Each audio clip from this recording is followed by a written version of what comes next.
Salut tout le monde. Allez, on se retrouve une nouvelle fois pour une vidéo truc astuce de grimpeur. Alors, la dernière fois, vous vous souvenez, j'ai perdu mon reverso. Pas malin, hein. Bon, je vous avais montré comment faire venir le second. À moi, on a terminé la voie, on a pu terminer la voie. Il vient de redescendre en rappel la première longueur. Et ben moi, j'ai plus de reverso, il faut aussi que je redescende en rappel. Donc on va voir tout de suite comment faire sans reverso.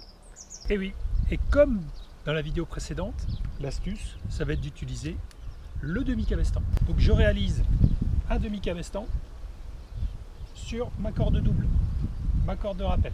Okay, donc je vous invite à vous entraîner à faire un demi-cabestan dans cette configuration-là, c'est pas si facile.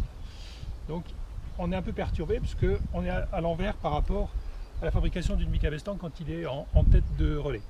J'utilise mon mousqueton directionnel, mousqueton type HMS, poire bien sûr, que je viens fixer, hop, à mon demi-cabestan. Donc vous voyez là j'ai un demi-cabestan et je vais le mettre dans cette position. Pourquoi? Parce que je suis droitier et la corde que je vais tenir, elle va être ici, à ma droite. Donc il faut qu'elle soit opposée au doigt, ici. Ensuite, je viens fixer mon mousqueton à mon baudrier, au niveau de mon pontet. Comme c'est un mousqueton directionnel, je le verrouille pour qu'il soit dans le bon sens. Évidemment, je tourne la virole. Et là, je suis presque prêt à descendre. Qu'est-ce qui me manque? Bien sûr, mon petit ficellou. Donc je vais réaliser un mâchard au-dessus. On a l'habitude de faire le mâchard en dessous, fixé directement au pontet, et le système d'assurage au-dessus. Alors là, c'est l'inverse. Donc je tourne, je fais mes tours.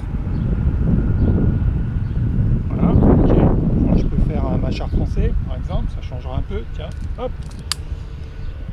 Je le fixe à ma petite longe. Ouais, c'est l'inverse de la plaquette reverso que je fixe d'habitude ici. Là, c'est l'inverse. J'ai verrouillé ici, j'ai verrouillé ici. J'ai toujours pas enlevé ma vache. Avant, je teste quand même que ça fonctionne, tout ça. Donc, je tiens. Vous voyez que mon nœud, il bascule. Il est en position descente. Donc, c'est bien un demi-cabestan. Voilà.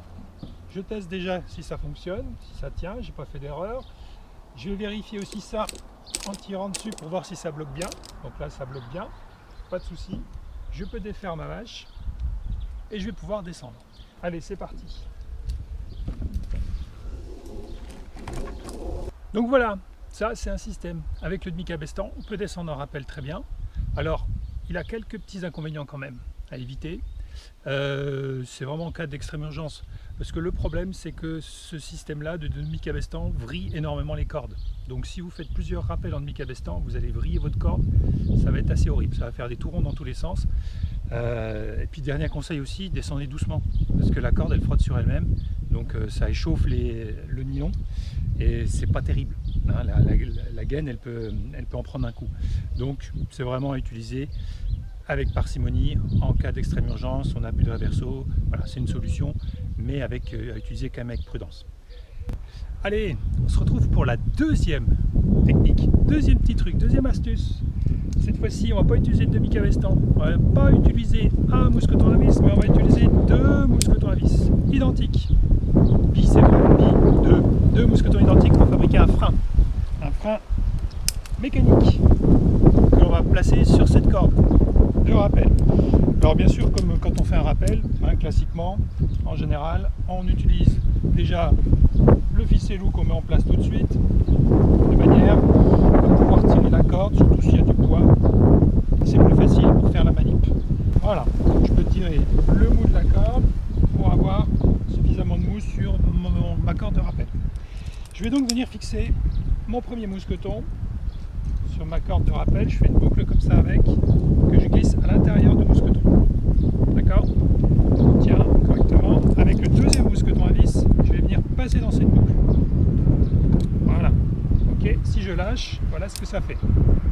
Alors, je vais tourner le mousqueton du bas pour que les doigts soient opposés. Il y en a un à gauche, un à droite. Avec la corde du bas, je vais venir reclipper dans le mousqueton du bas. Le double brin ici, hop, je le fais passer dans le mousqueton du bas. Voilà. Une fois que mon système est installé, bien sûr, je vérifie que mes viroles sont fermées. Donc, je verrouille Les deux, ça c'est super important, faut pas que ça bouge. Voilà. Et mon système, je le remonte au maximum de mon relais. Voilà, une fois que mon système de frein est en place, il ne me reste plus qu'une chose à faire.